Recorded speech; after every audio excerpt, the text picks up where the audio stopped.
नमस्कार साथियों, मैं मंजित भास्कर स्वागत करता हूं आपका अपने परिवार शिखर एकेडमी में। तो साथियों, कैसे हो आप सभी? आशा करता हूं कि आप सभी अच्छे होंगे, स्वस्थ होंगे और मस्त होंगे।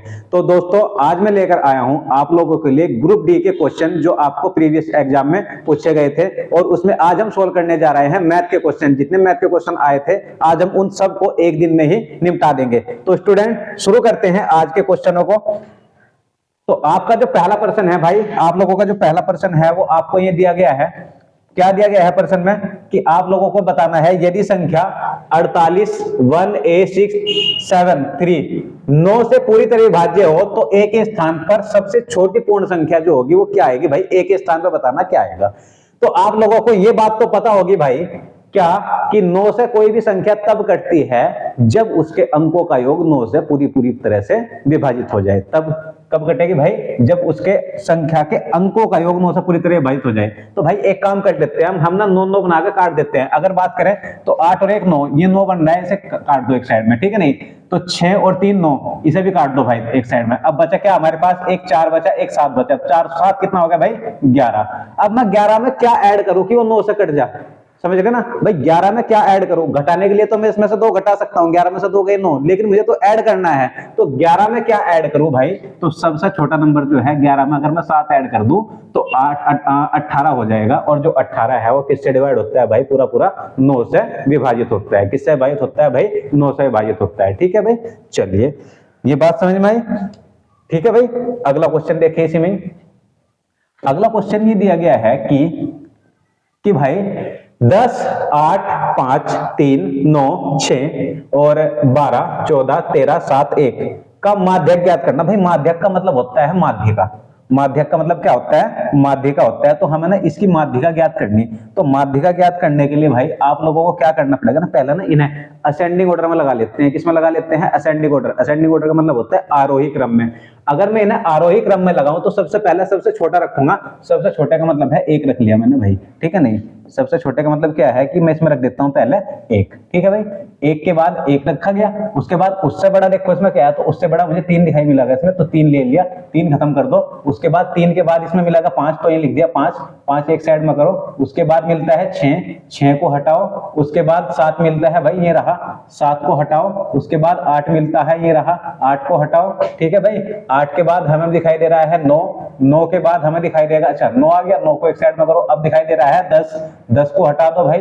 उसके बाद 12, उसके बाद 13 और उसके बाद 14। 10 12 13 14, ये हो गया हमारे 12 13 14 सारे हो गए। अब क्या करना है भाई? इन्हें ना काउंट कर लो। काउंट करें तो मैं देखो कितने हैं कि 1 2 3 4 5 6 7 8 9 10 11, कुल मिला के कितने हो रहे हैं? 11। तो 11 हो रहे हैं। तो भाई एक काम करते हैं, 5 तो इस साइड के हटा देते हैं, 5 इस साइड के हटा देते हैं। तो अगर हम बात करूं 1 2 3 4 5, ये खत्म हो गए। 1 2 3 4 5, ये खत्म हो गए। अब बचा मेरे पास केवल बीच में क्या? 8। तो जो बचा ना भाई वही माध्यिका होता है। ध्यान रखना कि पहले असेंडिंग ऑर्डर में लगाना है, आरोही क्रम में लगाना है। आरोही क्रम में लगाने के बाद आप लोगों को क्या करना है कि आपको ना इसमें से 20 की वैल्यू निकालनी है। 20 की वैल्यू का मतलब क्या है कि इस साइड, जैसे इसमें टोटल 11 दिए थे, तो 11 में से 5 एक साइड के हटा दिए हमने, 5 एक साइड वाले नंबर एक साइड में कर दिए, तो बचा क्या हमारे पास? 8। तो यही इसका क्या होगा? माध्यिका होगी। अगर आप लोगों से ये पूछ लेता, अगर मान लो कि यहाँ पे 2 संख्या बच जाती, मान लो ये नंबर होते 12, मान लेते यहाँ पे एक नंबर और लिखा हुआ है 15, ये नंबर हो जाते 12, ठीक है भाई? तब क्या करते? तो भाई एक का खत्म करके ना, तो अब हमारे पास ना आखिरी में 2 संख्या बचती बीच में। बीच में कितनी संख्या बचती? 2 संख्या बचती। तो हम इन 2 संख्याओं को 8 और 9 17 करके ना 2 से डिवाइड करते। तो जब कभी भी संख्याएं 2 बचेंगी, जब कभी भी संख्याएं 2 बचेंगी, तो आपको दोनों को ऐड करके 2 से डिवाइड कर देना। एक संख्या बचेगी तो वही माध्यिका होती है, ठीक है भाई? एक संख्या बची तो वही माध्यिका होती है। चले भाई अगला क्वेश्चन की तरफ को बढ़ते हैं। अगला क्वेश्चन भाई ये दिया गया है, सरलीकरण का क्वेश्चन है कि 325 प्लस 276 भाग 150 माइनस 9 गुणा 9 प्लस 83 माइनस 4 गुणा 15 का जो मान है वो कितना होगा? इस क्वेश्चन का आंसर बताना है भाई, कितना होगा? कितना होगा? सोल्व करके देखो। अगर मैं सोल्व करके बताऊं तो 15, आप 15 गुणा 4 में कर देंगे, 15 चौके 60 आ जाएगा, और 83 में से 60 माइनस हो जाएगा, ये आ जाएगा भाई 23। ठीक है भाई, 23 बच गया अभी हमारे पास अंदर, ये खत्म हो चुका। ठीक है, अब ऐसे 9 की गुणा 9 में करेंगे 81 होगा भाई, ये 9 की गुणा 9 में करेंगे 81 ये, और प्लस 23 ये। अगर 81 और 23 को जोड़ा तो 3 और 1 4, 8 और 2 10, 104 आ गया भाई। अब देखो भी यहाँ पे माइनस है तो ये माइनस 150 में से माइनस हो जाएगा भाई, ठीक है भाई। 150 में से माइनस होगा तो कितना बच जाएगा, ओनली 46। तो मैं लिख सकता हूं कि 325, यहाँ पे कितना बचा हुआ है 325 प्लस 276 और भाग यहाँ पे बचा आपका भाई 46। कितना बचा 46। अब क्या करते हैं 23 से ना इसे डिवाइड कर लेते हैं, 46 से कर लेते हैं, 6 छंग 36, 6 चौक 24 और 3 27, पूरा 6 बार कट रहा भाई। ये कितनी बार कट रहा है 6 बार। तो बस 325 में 6 जोड़ देते हैं तो 325 और 6 331। कितना आ जाएगा भाई 331, यानी कि जो आपका आंसर हो जाएगा ऑप्शन नंबर डी। कितना आ जाएगा ऑप्शन नंबर डी। बात समझ पाए, आंसर कितना आ गया ऑप्शन नंबर डी 331। क्वेश्चन को एक बार और देख लो, दोबारा से चाहे सोल्व कर लेना, ठीक है भाई। आगे ये कह रहा है कि निम्नलिखित आलेख का, देखो जब कभी भी आलेख वाले प्रश्न आते हैं ना भाई, आप लोगों को ना एक बात हमेशा ध्यान रखनी है कि आलेख वाले प्रश्न में आप लोगों को ना जो इसका डिस्क्रिप्शन दिया रहेगा वो पूरा पढ़ना है, ठीक है। नहीं यहाँ पे पूरा पढ़िए तब पता चलेगा कि क्वेश्चन में करना क्या है। तो अगर हम बात करें तो उसमें लिखा हुआ है कि निम्नलिखित आलेख का ध्यानपूर्वक अध्ययन कीजिए और नीचे दिए गए प्रश्नों का उत्तर दीजिए। अब वो कह रहा है कि रेल, ये जो दे रखा है ना परीक्षा नामांकित है, ये क्या है परीक्षा नामांकित। अगर आप देखो जब भी ये प्रतिशत में देगा ना तो भाई ये हमेशा 100% होता है। कितना होता है टोटल, जब कभी प्रतिशत में देगा तो ये होता है हमेशा 100%। कितना होता है 100%। और अगर डिग्री में दिया तो भाई होता है हमेशा 360 डिग्री। डिग्री में दिया तो जो भी पाई ग्राफ होगा वो 360 डिग्री होगा। और अगर आप लोगों को प्रतिशत में दिया तो कितना होता है हमेशा 100%, यानी कि 100%। अब अगर हम बात करें, वो कह रहा है कि रेलवे, बैंक और अन्य सभी के बीच का जो अनुपात है वो बताना है। उसने कहा कि रेलवे का और बैंक का, अगर हम रेलवे और बैंक की बात करें तो भाई रेलवे में 17 है और बैंक में 12 है, सॉरी 22 है, तो कितना आ जाएगा 7 2 9 और 2 और 1 3 39 आ गया भाई। कितना आ गया 39। और जो बचे हुए अन्य हैं, अन्य बचे हुए कितने हो गए भाई, 100 में से 39 गए, बचे हुए कितने रह गए 61, तभी तो 100 होंगे पूरे भाई। अगर इसके पास 39 है तो बचे हुए कितने हैं 61। तो यही तो पूछा गया है कि इनका अनुपात बताओ। ये रेलवे और बैंक के लिए तो हमने 39 निकाल दिया, बचे हुए अन्य के लिए 61 निकाल दिया। दोनों के अनुपात की बात करें तो 39:61। कितना आ गया भाई 39:61। बात समझ पाए, बात समझ पाए। चले आगे। ये कह रहा है कि साधारण ब्याज की कितने प्रतिशत वार्षिक दर पर एक निश्चित मूलधन 5 वर्षों में दोगुना हो जाएगा। कितने वर्षों में हो जाएगा भाई 5 साल में दोगुना करना है हमें।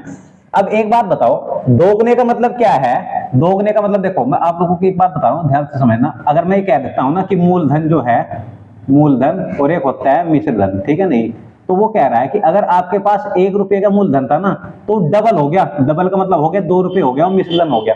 आप लोगों को एक बात तो जरूर पता होगी कि यदि मैं मिश्र धन में से मूलधन निकाल देता हूं तो मेरे पास निकल कर आता है ब्याज। अच्छा एक बात सोच के देखो भाई, मैंने क्या किया कि आपको ना 100 रुपए दिए, मैंने क्या किया कि 100 रुपए दिए और जो 100 रुपए दिए थे कुछ ना कुछ प्रतिशत ब्याज पे दिए थे। मान लो कि आपने मुझे उधर से जब 1 साल या 2 साल गुजरा तो मेरे जो 100 रुपए थे, जो मैंने आपको 100 रुपए दिए थे, ठीक है नहीं, आपके लिए था प्रिंसिपल यानी कि मूलधन था। आपने जब मुझे लौटाओगे तो 100 थोड़ा नहीं लौटाओगे, क्यों? क्योंकि ऐसी कंडीशन में आपको कुछ ना कुछ तो ब्याज दर दी ही होगी। तो मान लो कि आपने मुझे 120 रुपए लौटाए, 120 रुपए लौटाए, तो ये होता है आपका अमाउंट यानी कि मिश्रधन। तो 120 रुपए मतलब दिए थे मैंने 100 रुपए दिए, आपने 120 रुपए, 20 रुपए एक्स्ट्रा दिया, तो जो एक्स्ट्रा दिया वही क्या आता ब्याज। कैसे पता लगा? 120 में से क्या घटाया 100। और इसी बात को मैं ऐसे भी कह सकता हूं कि अगर हमें इंटरेस्ट चाहिए होता है तो अमाउंट में से क्या माइनस कर देते हैं भाई, मूलधन। तो ऐसे ही एक बात बताओ, अगर मैं इस मिश्र धन में से मूलधन माइनस कर देता हूं तो जो ब्याज है भाई, जो ब्याज है भाई वो 1 रुपया होगा। ब्याज भी कितना रहा होगा? 1 रुपया रहा होगा। तो बस हो गया काम भाई। ब्याज बराबर क्या होता है? मूलधन गुणा दर गुणा समय बटे 100। तो ब्याज भी 1 रुपया, मूलधन भी 1 रुपया, ठीक है भाई, गुणा दर की अगर बात करें तो दर हमें निकालनी है और समय दे रखा है 5 वर्ष और बटे में दे रखा है 100। अगर मैं 5 से डिवाइड करूंगा तो 20 आ जाएगा। तो आर की वैल्यू कितनी आ गई भाई? 20%। एक बात ध्यान रखना, जब कभी भी 2 गुना 3 गुना 4 गुना 5 गुना देकर रखे है, 2 गुना देंगे ना, अगर मान लिया 2 गुना दे दिया तो हमेशा याद ना जो नीचे वाली वैल्यू होती है 1, 2 गुना को हम 2/1 लिख सकते हैं। 2 गुना क्या लिख सकते हैं? 2/1। तो जो एक वैल्यू है ना ये हमेशा मूलधन होता है, नीचे वाली वैल्यू हमेशा मूलधन, ऊपर वाली वैल्यू मिश्रधन होती है। 2 गुना हो रहा, 3 गुना हो रहा, 4 गुना हो रहा, ठीक है नहीं। अच्छा अगर 3 गुना क्या आएगा तो तब भी नीचे मूलधन 1, ₹3 का हम इसे धन, यानी कि जो ब्याज है, ब्याज कितना होगा भाई इसमें? ₹2।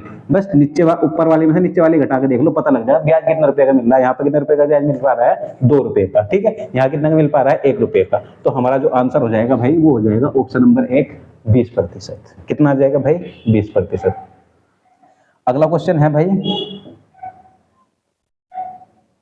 अगला क्वेश्चन है, क्या है अगले क्वेश्चन में कि 67/63 का होल स्क्वायर और 67/63 की पावर -1, 67/63 की पावर -2 और 63/67 का जो मान है वो कितना होगा? तो भाई एक बात देखो, हम क्या करते हैं, अगर आप लोगों को एक बात पता हो तो जब कभी भी बेस बराबर हो, क्या कहा मैंने? जब कभी भी बेस बराबर हो और बीच में गुणा का निशान हो, तो ऐसी कंडीशन में जो घाते होते हैं वे ऐड हो जाते हैं। कहते हैं ना कि गुणा में घाते जुड़ते हैं। गुणा में घाते इसलिए जुड़ते हैं क्योंकि उन दोनों के बेस बराबर होते हैं। अब एक बात बताओ, इसे ना हम देखो यहीं पे खत्म कर देते हैं। जैसे 67/63 की पावर 2 लिखा हुआ है, -2 लिखा हुआ है, जब आप 2 और -2 को जोड़ोगे तो क्या आ जाएगा? 0 आ जाएगा। तो हम लिख सकते हैं 67/63 की पावर 0, और जिसकी पावर 0 होती है भाई उसका मान 1 होता है। कितना होता है भाई? उसका मान 1। तो ये कटवट के ना मेरे पास यहाँ पर तो 1 आ गया इन दोनों से। ठीक है, अब अगर मैं इसे देखो, जब कभी भी आप अंश और हर को चेंज करते हो तो घात के ऊपर ना फर्क पड़ता है। क्या फर्क पड़ता है? जैसे ही आप इस अंश और हर में अंश को हर की जगह लिखोगे, हर को अंश की जगह लिखोगे, यानी कि इन्हें चेंजेस करते हो तो जो घात होते हैं वो प्लस वाली माइनस में हो जाती है, माइनस वाली प्लस में हो जाती है। ठीक है नहीं? या हम ऐसे भी कह सकते हैं कि अंश और हर में होता है गुणात्मक प्रतिलोम, और जो घात होते हैं वो योगात्मक प्रतिलोम के अनुसार चेंज होते रहते हैं। तो अगर मैं इसकी बात करूं, ये 67/63 लिखा हुआ है, तो मैं इसे लिख सकता हूं 63/67 की पावर, ये जो माइनस में थी ना ये बदल गई प्लस में, अब ये आ गया प्लस का 1। ठीक है, अच्छा ये भी क्या लिखा हुआ है? 63/67। ठीक है भाई, गुणा में घाते जुड़ जाएगी, यानी कि जब गुणा में घाते जुड़ जाएंगे तो पावर 2 हो जाएगी। ठीक है नहीं? एक का पावर ये, एक पावर ये, तो कुल मिलाकर पावर होगी 2। तो हमें ना सीधा सीधा गुणा करना। तो भाई एक काम करते हैं, 3 या 9, तो जो भी आंसर होगा उसका इकाई का अंक ऊपर 9 होगा, और 7 7 49, तो उस जो आंसर होगा उसमें जो हर होगा उसका भी इकाई का अंक 9 होगा। तो ऐसी संख्या ढूंढ लो जिसमें इकाई का अंक 9 हो, हर का भी और अंश का भी। तो ऐसी संख्या मेरे पास केवल पहले वाली बननी है, क्योंकि पूरा सोल्व करने की जरूरत नहीं है, केवल इतना ही सोल्व करके देख लो। 3 3 9, 7 7 49, 9 और 9 इसमें ही आ पा रहा है, बाकी किसी में 9 9 एक साथ नहीं है, ना ये होगा ना ये ना ये। तो ऑप्शन नंबर जो पहला है वही आपका राइट आंसर हो जाएगा। ठीक है भाई, ऑप्शन नंबर 1 है जो आपका राइट आंसर हो जाएगा। अगला क्वेश्चन देखो भाई,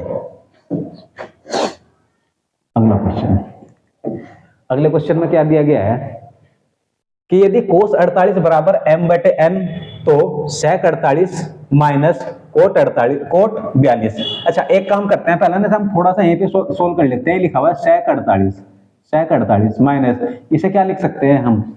अगर हम इसकी बात करें तो इसे लिख सकते हैं कोट को ना, कोट 90 माइनस 48 लिख सकते हैं। ठीक है भाई, और इसे लिख सकते हैं sec 48 था ना, इसे लिख देंगे माइनस का tan 48। अब सही है। ठीक है भाई, अब हमें कुल मिला के इसे सोल्व करना है, sec 48 माइनस tan 48 को सोल्व करना है केवल। ठीक है, अब हम क्या करते हैं भाई लोगों, अब ना हम एक समकोण त्रिभुज बना लेते हैं पहले। अब हम एक समकोण त्रिभुज बना लेते हैं। ठीक है जी, लो भाई समकोण त्रिभुज बना लिया हमने एक, ये रहा। ठीक है, अगर इस समकोण त्रिभुज की बात करें तो मैं क्या देता हूं कि इसका जो ये कोण है 48 है। ठीक है नहीं, कितना है 48, इसका नाम A रख देते हैं, इसका नाम B रख देते हैं, इसका नाम C रख देते हैं। ठीक है भाई, अब उसने कहा कि cos 48 बराबर m/n। कोस होता क्या है? कोस होता है आधार बटे कर्ण।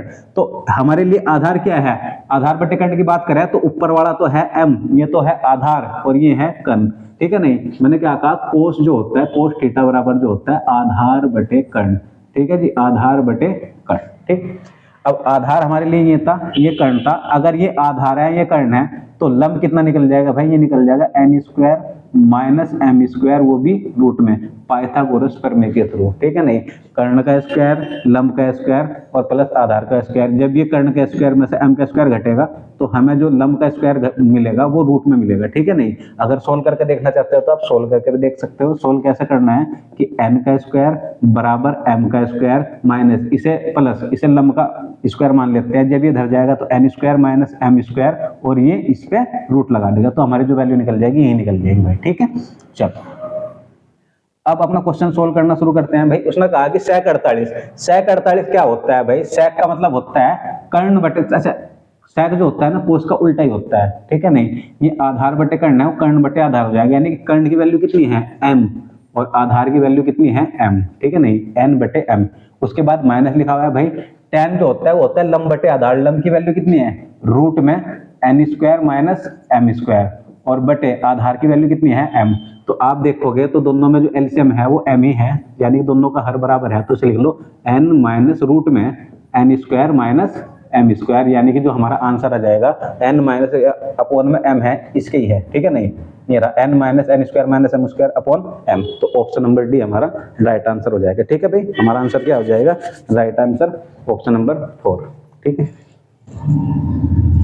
अगला क्वेश्चन देखते हैं भाई। अगर आप लोगों को ये टेस्ट सीरीज अच्छी लग रही हो तो वीडियो को ज्यादा से ज्यादा लाइक करें और अपने दोस्तों को शेयर करें।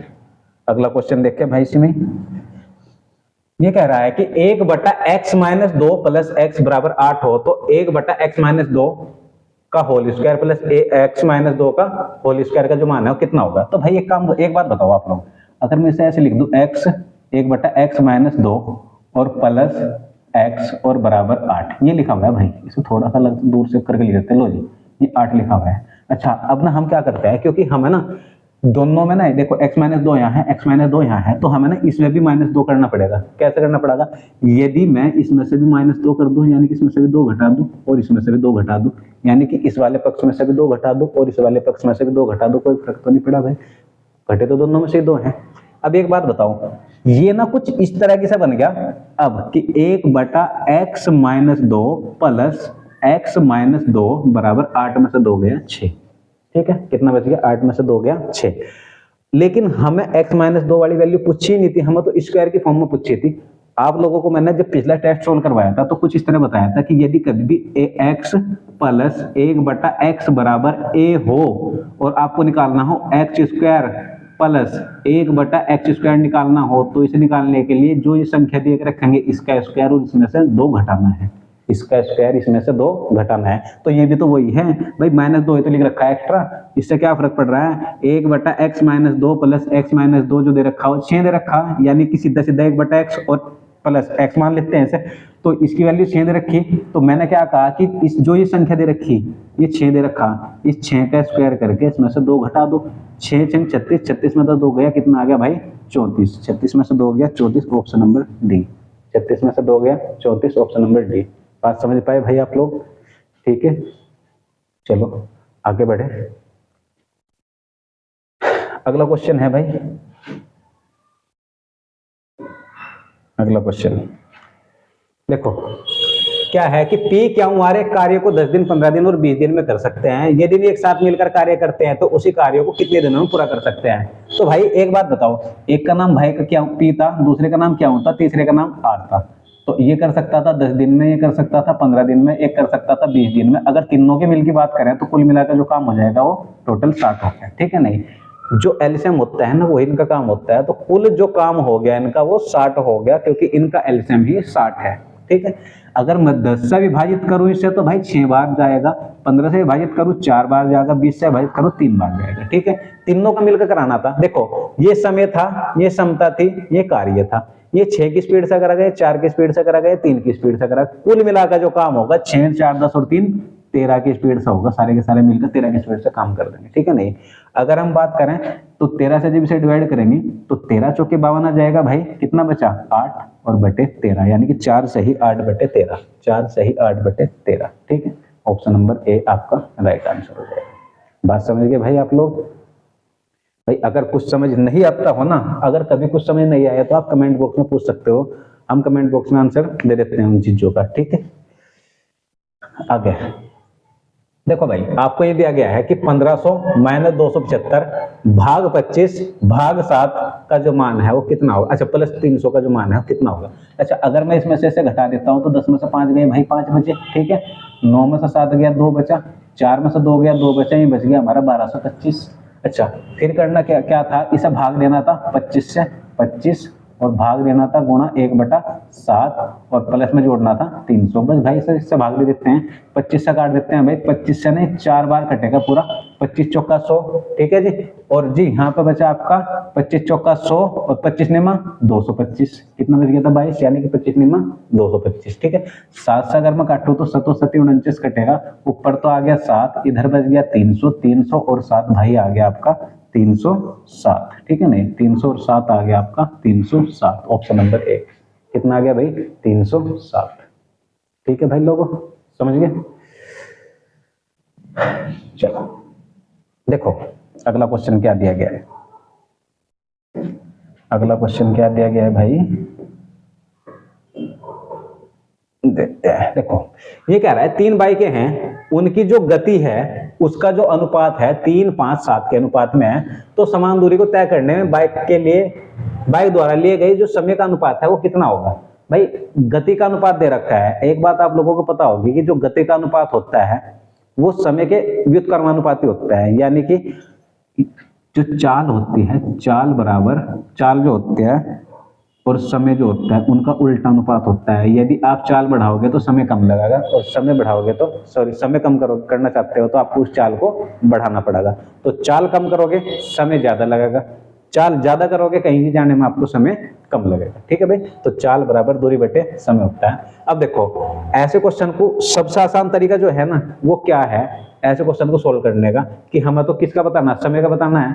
तो एक काम करो, 3 5 7 दिया है ना, कितना कितना दिया है 3 5 7, समय का अनुपात बताना है, हमें पहले इसका बताना पड़ेगा, ठीक है नहीं। इसे मान लेते हैं ए, इसे मान लेते हैं बी, इसे मान लेते हैं सी, ठीक है। पहले ए के बारे में बताना पड़ेगा, तो ए को छुपा दो, ए को छुपा देंगे तो 5 7 35, जिसके बारे में बताना ना भाई उसी को छुपा दो, 5 7 35 यहाँ पे लिख दिया, ठीक है नहीं। उसके बाद हमने क्या किया कि अभी बी के बारे में बताना था तो बी को छुपा दिया, कितना देगा 3 7 21, यहाँ पे लिख दिया भाई 21। अब किसके बारे में बताना था सी के, तो सी को छिपा दो, 3 5 15, लो जी 35 21 15, 35 21 15 ऑप्शन नंबर 1, 35 21 15 ऑप्शन नंबर 1।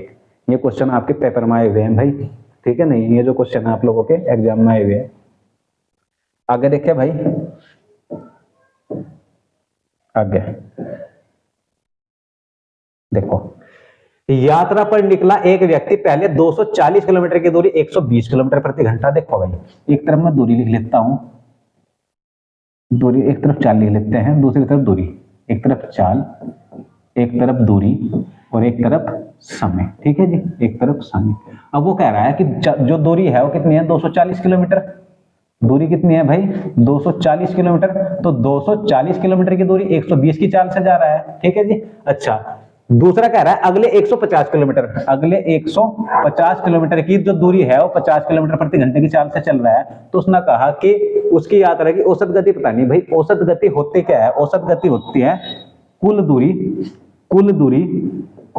दूरी बटे कुल समय, यही चाल होती है औसत चाल, कुल समय। अगर आप देख पा रहे होंगे अभी हमारे पास दूरी तो है टोटल कितनी है भाई, ये 5 4 9 2 1 3 390 है, कुल दूरी हमारे पास 390 है, लेकिन कुल चाल कैसे निकाल लें, तो कुल समय कैसे निकाल लें। तो आपको पता होगा यदि मैं चाल से दूरी को भाग दे देता हूं, क्योंकि दूरी बटे चाल समय होता है, तो चाल से दूरी को भाग देता हूं तो समय निकल गया 2 घंटे, ठीक है नहीं जी। अगर मैं चाल से दूरी को भाग दे देता हूं तो समय निकल गया 3 घंटे, ठीक है। अगर हम कुल दूरी की बात करें तो कुल दूरी कितनी आ रही थी हमारी 390, ठीक है नहीं, और कुल समय कितना आ गया 3 2 5, ठीक है जी, 390 बटे 5, यहाँ आ गया भाई हमारा कुल समय।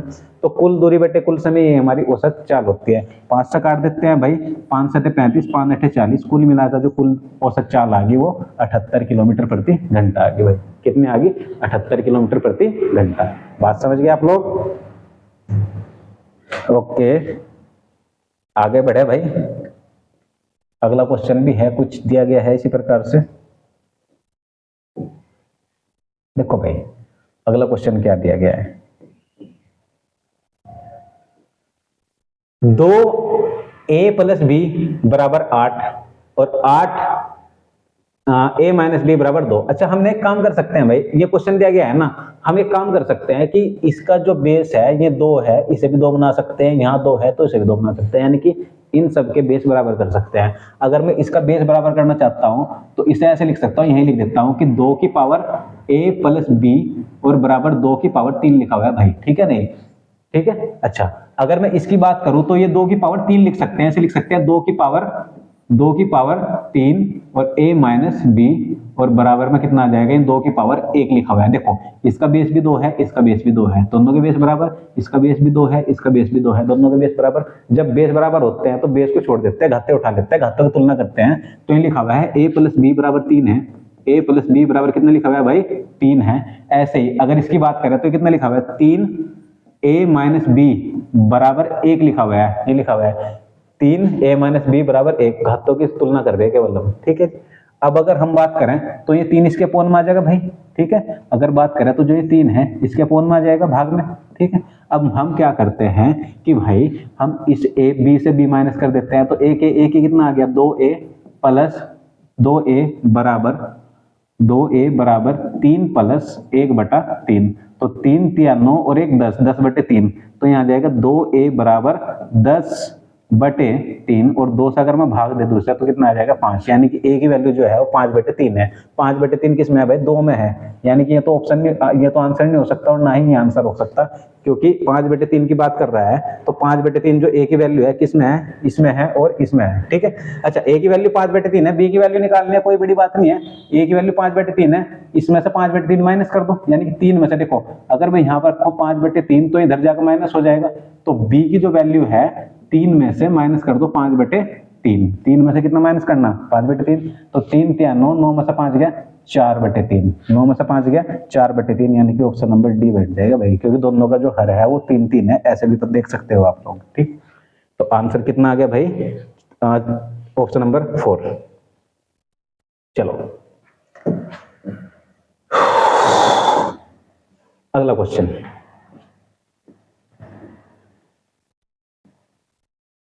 क्या दिया है भाई कि देखो आपको ये दिया गया है कि यदि किसी खंबे की छाया उसकी लंबाई की √3 गुना है, देखो एक छाया है और एक उसकी लंबाई है, तो जो छाया है उसकी लंबाई का अगर लंबाई 1 है तो उसकी छाया जो हो जाएगी √3 हो जाएगी, ठीक है भाई। छाया कितनी है, √3 गुना, उसने कहा कि उसकी लंबाई का कितना है, √3 गुना, ठीक है। अब उसने कहा कि उसका जो उन्नयन कोण है, तो सूर्य का जो उन्नयन कोण है भाई वो कितना होगा, उन्नयन कोण, ठीक है। अगर हम बात करें खंबा था एक, ठीक है भाई, ये खंबा था एक, और इस खंबे की जो छाया है वो कुछ ऐसे पड़ रही है, मान लो, ठीक है, ये रही, सॉरी ये रही, ठीक है, उसकी जो छाया है ये रही, ठीक है। अब उसने कहा कि जो इसका जो उन्नयन कोण है, ये उन्नयन कोण है, ये वाला ये कितने डिग्री होगा। अच्छा एक बात बताओ, इसकी खंबे की लंबाई कितनी है, 1, इसकी छाया की लंबाई कितनी है, √3, ठीक है। आपको पता होगा कि लंब और आधार किस में होते हैं, केवल tan में, लंब और आधार tan में होते हैं, तो tan बराबर 1/3, tan थीटा बराबर 1/3 आ गया। अच्छा tan में जो 1/3 वैल्यू होते हैं वो किसके होते हैं भाई, तो 1/√3 होते हैं वो किसकी वैल्यू होते हैं, तो tan 30 डिग्री की वैल्यू जो होती है 1/√3 होगी। तो यही पूछा था कि क्या होगा भाई, इसका मान ये होगा 30 डिग्री, ठीक है। कितने डिग्री होगा भाई, 30 डिग्री। बात क्लियर हुई, क्यों जी, बात समझ पाए। चलो भाई आगे बढ़े इसी में ही। ये कह रहा है कि 3a plus 2b plus c बराबर 0 है, तो 27a की पावर 3 प्लस 8b की पावर 3 प्लस c की पावर 3 का मान जो है वो कितना होगा। देखो अगर आप देख पा रहे होंगे तो ये 3 का घन है और a का घन है, ये 2 का घन है और b का घन है, ये c का घन है, ठीक है नहीं, यानी कि जो घन में पूछ रखा है। आप लोगों को एक सूत्र याद होगा, मैंने वैसे भी लिखवाया हुआ है, क्या था वो कि a की पावर 3 प्लस b की पावर 3 प्लस c की पावर 3 बराबर होता है माइनस 3ab बराबर होता है a plus b plus c, उसके बाद a² plus b² plus c² minus ab minus bc minus ca, ये फॉर्मूला होता है भाई, ठीक है नहीं। अब देखो इसकी जरूरत कहाँ पड़ी हमें, इसकी जरूरत कहाँ पड़ी। अभी मैंने, अगर आप लोगों को एक बात बताऊं, यदि a प्लस बी प्लस सी बराबर किसी कारणवश 0 हो जाए, अगर आपको ये फॉर्मूला बताना, एक इसका जो आंसर है ना मात्र और मात्र 5 से 7 सेकंड में आ जाएगा। देखो यदि a प्लस बी प्लस सी किसी कारणवश जीरो हो जाए तो इस पूरे की जो वैल्यू है वो भी जीरो हो जाएगी। यानी कि हम लिख सकते हैं कि a की पावर 3 प्लस b की पावर 3 प्लस c की पावर 3 और ये 3abc इधर जाएगा प्लस का हो जाएगा, इसका आंसर आ जाएगा प्लस का 3abc। अब आपको इसी में यही दिया गया भाई, इसी में क्या दिया गया, इसी में कहा गया a की पावर 3 प्लस b की पावर 3 प्लस c की पावर 3 का मान बताना है यदि a plus b plus c बराबर जीरो है। देखो a b c पूरा जीरो हो जा रहा तो इसका जो आंसर होगा वो 3abc होगा, 3abc होगा। तो 3a के लिए हमारे पास क्या है 3a, यहां लिखूंगा मैं 3a। b के लिए हमारे पास क्या है भाई 2b, यहां लिखूंगा 2b। और c के लिए क्या है हमारे पास ओनली c। ठीक है जी, c के लिए क्या है ओनली c। तो गुणा करते हैं 3 3 9 9 दूनी 18, 18abc। ये राइट आंसर हो जाएगा भाई हमारा ऑप्शन नंबर 4 18abc। आपको अगर ये फॉर्मूला याद है ना तो केवल इतने में ही मात्र आपका आंसर निकल जाएगा। ठीक है भाई, ओके। अगला क्वेश्चन, ये क्वेश्चन समझ गए होंगे आप लोग। ये कह रहा है कि 720 के गुणनखंडों की संख्या कितनी होगी। गुणनखंडों की संख्या पूछी है भाई, थोड़ा सा बड़ा कर देता हूं।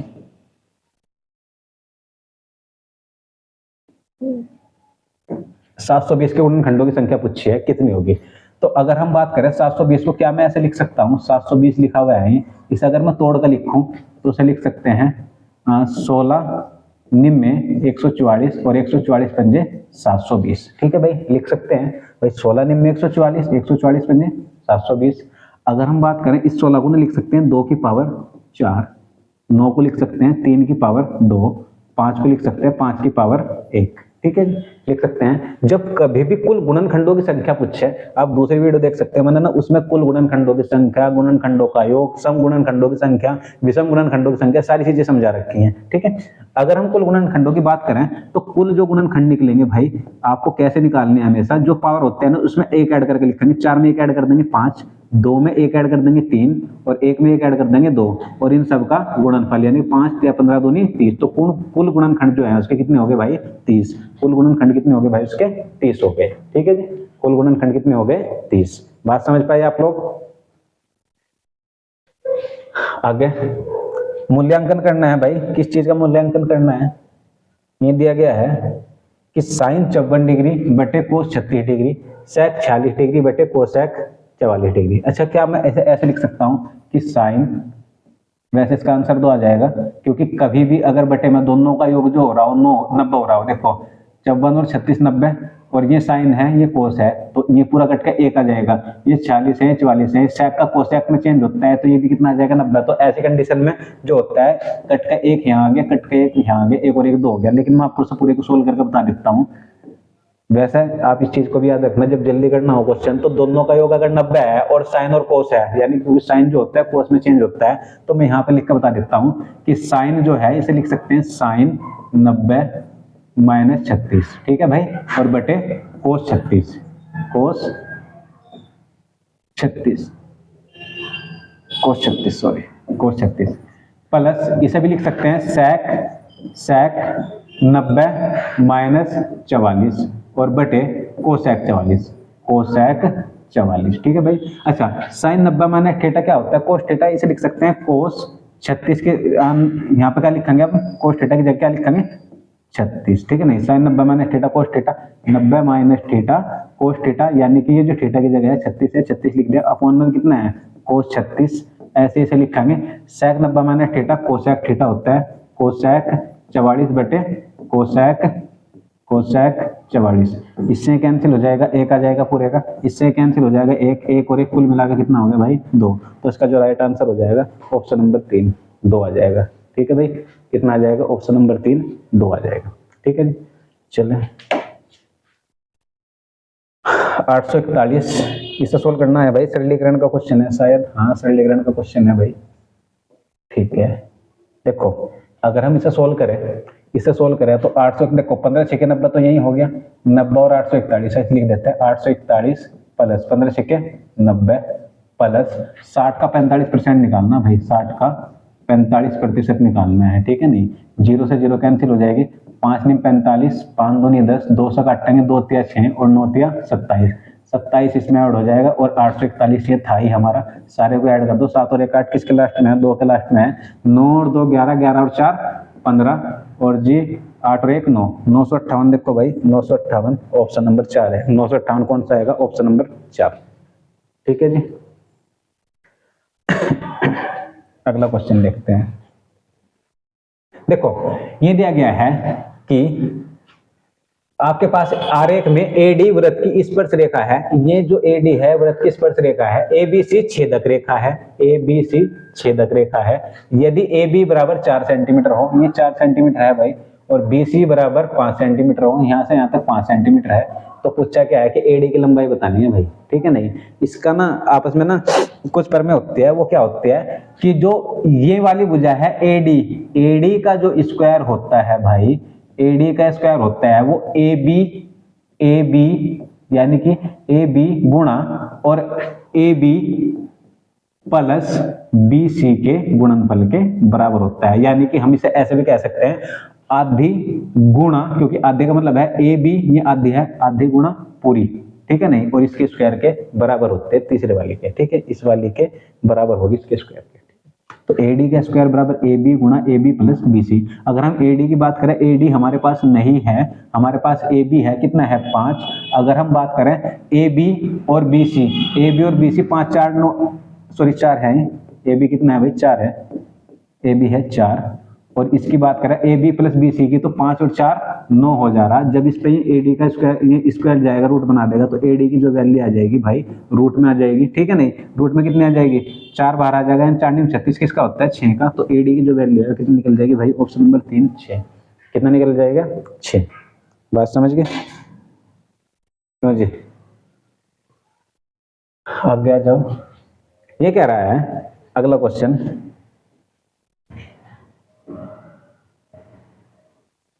कि एक छात्र परीक्षा में 40% अंक प्राप्त करता है और 40 अंकों से फेल हो जाता है, अनुत्तीर्ण हो जाता है। एक अन्य छात्र 60% अंक प्राप्त करता है और उत्तीर्ण होने के लिए आवश्यक न्यूनतम अंक से 20 अंक अधिक प्राप्त करता है।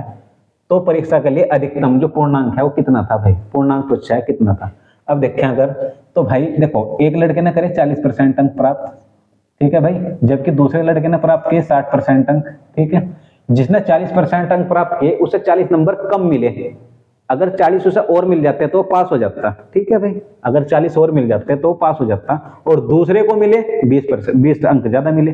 तो एक बात बताओ, एक को तो मिले 40 नंबर कम और एक को मिले 20 नंबर ज्यादा। ठीक है नहीं, एक को मिले 40 नंबर कम, एक को मिले 20 नंबर ज्यादा। अगर मुझे इस 40 से इस 20 तक पहुंचना है, क्योंकि कम मिले हुए, तो मुझे 60 अंकों की जरूरत पड़ेगी कुल मिलाकर 20 तक। तो ध्यान रखना हमेशा, अगर एक बार कम और ज्यादा नंबर मिले ज्यादा, और दोनों बार यदि कम मिले कम, और दोनों बार यदि ज्यादा मिले ज्यादा और ज्यादा। अगर एक बार कम मिल रही है एक बार ज्यादा मिल रही है, तो ऐसी कंडीशन में इन अंकों को प्लस करना है। दोनों बार कम मिल रही है तो दोनों का अंतर लेना है, दोनों बार ज्यादा मिल रही है तो दोनों का अंतर लेना है। यानी कि सेम काम होगा तो अंतर लोगे, सेम काम होगा तो अंतर लोगे, और अगर अलग अलग होगा तो प्लस करेंगे। तो एक बात ना हमेशा ध्यान रखना, ये काम केवल आपको अंकों में करना है। ठीक है नहीं, ये काम किस में करना है? अंकों में करना है। अगर हम बात करें तो ये ना अंतर की बात कर रहा, देखो यहाँ पर तो हमेशा अंतर ही लेना 60 और 40 में। ठीक है, 60 और 40 में अंतर लेना है, और देखो एक बार कम मिल रहे हैं एक बार ज्यादा मिल रहे हैं, तो इन दोनों को प्लस कर देंगे। तो 60 और 40 का जो अंतर है वो कितना है भाई? 20% का। 60% और 40% का अंतर 20% का, और 40 और 20 60 हो गया। अगर मैं काटूं तो 1% की जो वैल्यू है 30 आ जाएगी, 3 आ जाएगी, 20 या 60, और हमें 100% की वैल्यू चाहिए होती है, 100% की वैल्यू आ जाएगी 300। कितनी आ गई? 300। यानी जो उस कक्षा का पूर्णांक था वो कितना था? 300 था। ठीक है नहीं, मान लो अगर वो ये कल के दिन ये कहने लग जाए कि भाई एक को तो 40 नंबर ज्यादा मिले दूसरे को 20 नंबर ज्यादा मिले, तब अंतर लोगे। या एक कहने लग जाए कि एक को 40 नंबर कम मिले दूसरे को 20 नंबर कम मिले, तब भी अंतर ही लोगे। अंतर वाला जो काम करना है वो यहाँ पे करना है। ठीक है नहीं, जो भी जोड़ना घटाना है इधर ही करना है, यहाँ पे हमेशा अंतर ही रहेगा, प्रतिशत में हमेशा अंतर ही रहेगा। अगर ये चीज आप लोगों को ध्यान है ना, तो सीधा सीधा निकाल सकते हो। 40 और 60 का अंतर जो हो जाएगा वो कितना आ जाएगा? 20% का। ठीक है नहीं, ऐसे अगर देखो यहाँ पर तो अंक कम मिल रहे, यहाँ पर ज्यादा मिल रहे, तो 40 और 20 कितना आ गया? 60। यानी कि 20% की वैल्यू 60 है, 1% की वैल्यू जो होगी वो कितनी आ जाएगी भाई? 30 आ जाएगी, 3 आ जाएगी सॉरी, और 100% की वैल्यू कितनी आ जाएगी? 300 आ जाएगी। ठीक है, कितनी आ जाएगी? 300। यानी कि ऑप्शन नंबर 3 आपका राइट आंसर हो जाएगा। ठीक है जी, कितना आ जाएगा? Option number 3। आते देखो भाई, क्या कह रहा है ये कि एक घनाभ है, दिखाई दे रहा ना, ठीक है, एक घनाभ का आयतन एक घन के आयतन का डबल है, ठीक है नहीं, एक घनाभ का आयतन यानी कि LBH जो है एक घन के आयतन का यानी कि a की पावर 3 का डबल है, 2 गुना है, ठीक है नहीं। उसने कहा घनाभ के जो आयाम है, आयाम लंबाई गुणा चौड़ाई गुणा ऊंचाई 8 गुणा 8 गुणा 16, ठीक है नहीं। तो घन का कुल पृष्ठीय क्षेत्रफल, भाई कुल पृष्ठीय क्षेत्रफल तो तब निकाल लेंगे ना जब हमें घन की भुजा पता हो, क्योंकि कुल पृष्ठीय क्षेत्रफल निकालना इतनी बड़ी बात नहीं है। जो TS से होता है, TS से टोटल सरफेस एरिया, वो क्या होता है घन का, वो होता है 6a², यानी कि हमें भुजा चाहिए, तो भुजा चाहिए उसका स्क्वायर करके 6 की मल्टीप्लाई कर देंगे। तो भाई यहाँ पे लिख लो a की पावर 3 गुणा 2, तो 2 से अगर में से काट दो 2 8 16, तो हम कह सकते हैं 8 का घन बनना है तो a की वैल्यू जो आ जाएगी भाई वो 8 ही आ जाएगी, ठीक है नहीं। a की वैल्यू कितनी आ गई 8, बस वहां पर वैल्यू पुट कर दो। यहाँ लिखेंगे 6 गुणा a का स्क्वायर यानी कि 18 64, तो आ जाएगा 6 चौक 24, 6 चौक 36 और 2 38, कितना आ गया 384, 384 ऑप्शन नंबर 4, 384 ऑप्शन नंबर 4 दिखाई दे रहा होगा लो, ठीक है जी, 384 ऑप्शन नंबर 4। बात क्लियर हुई? अच्छा जी,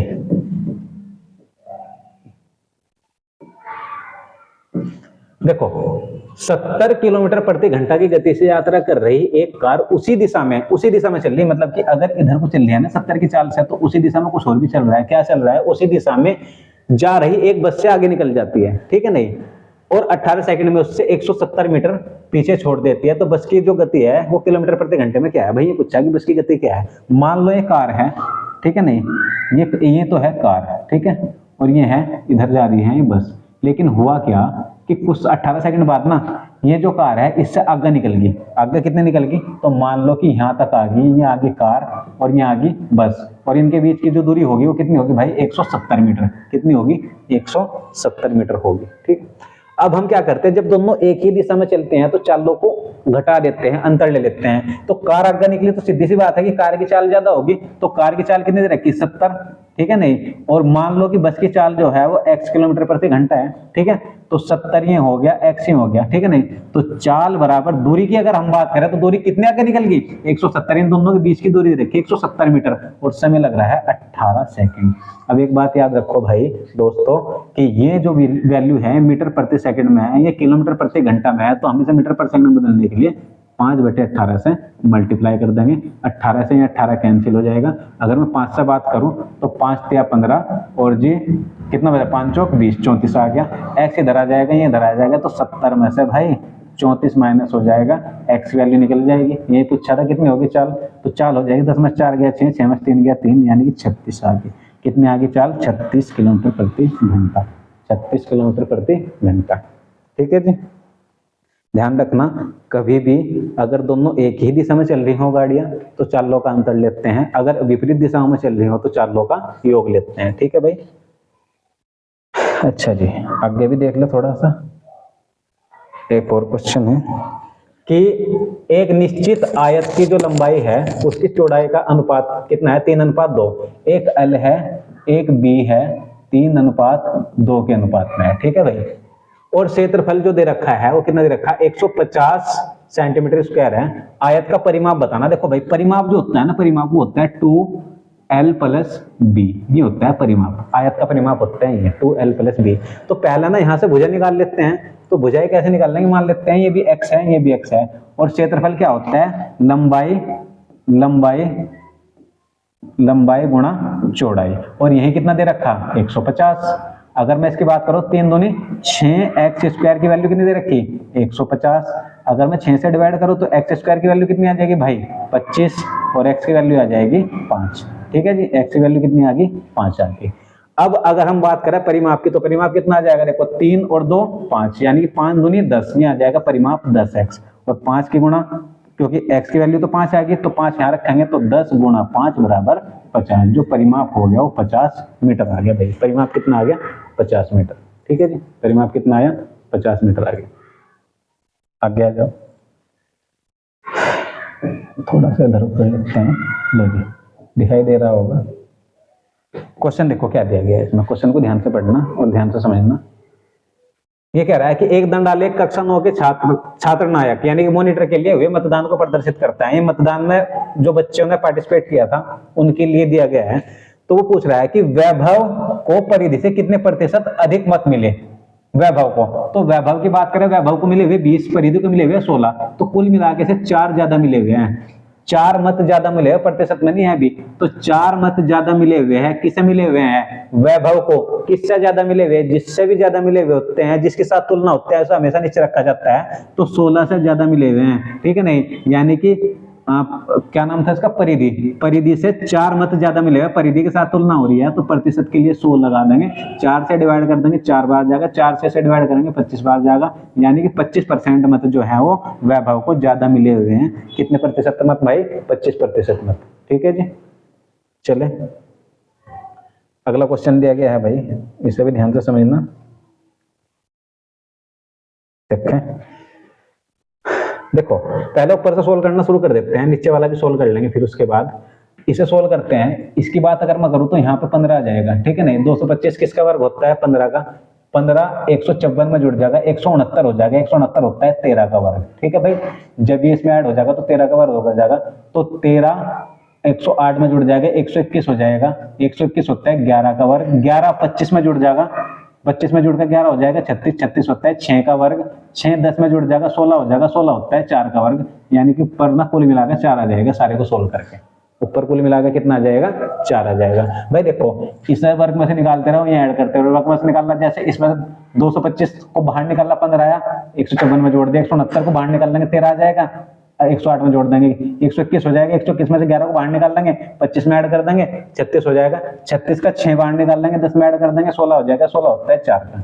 अब नीचे की बात करते हैं भाई, अगर नीचे की बात करें तो इसे लिख देते हैं 16। अब हमें ना 16 की जो मल्टीप्लाई है 19.25 में करनी है, किसकी मल्टीप्लाई भाई? 16 की। 16 की मल्टीप्लाई करेंगे, 16 पंजे 80 की 0, हासिल लगे 8, 16 दूनी 32 और 8 40 की 0, हासिल लगे 4, 16 निम्न 144, 144 और 4 148 का 8 का हासिल लगे 14, और 16 एकम 16, 16 और 14 ये हो गए भाई आपके 30, 308 आ गया, और 2 अंकों के बाद पॉइंट है तो ये, तो हम लिख देंगे 16 प्लस 308 और रूट में। जब आप 16 में 308 जोड़ोगे भाई तो ऊपर तो आ जाएगा 4, और ये हो जाएगा जुड़ के 324।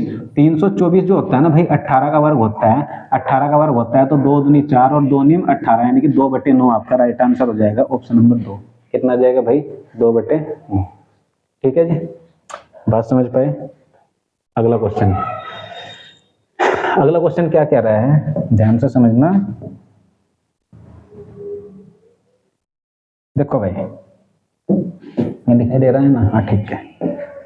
ये कह रहा है कि एक मैच में 7 खिलाड़ियों द्वारा बनाए गए रनों का जो औसत है वो 63 है, ठीक है जी।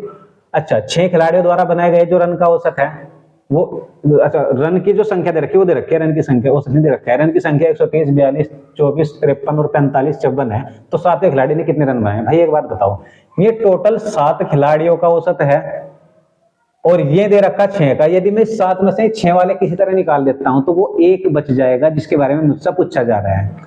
अब एक बात बताओ, ये तो संख्या दे रखी, जबकि ये दे रखा औसत, तो हम योग निकाल सकते हैं। योग के लिए क्या करते हैं भाई?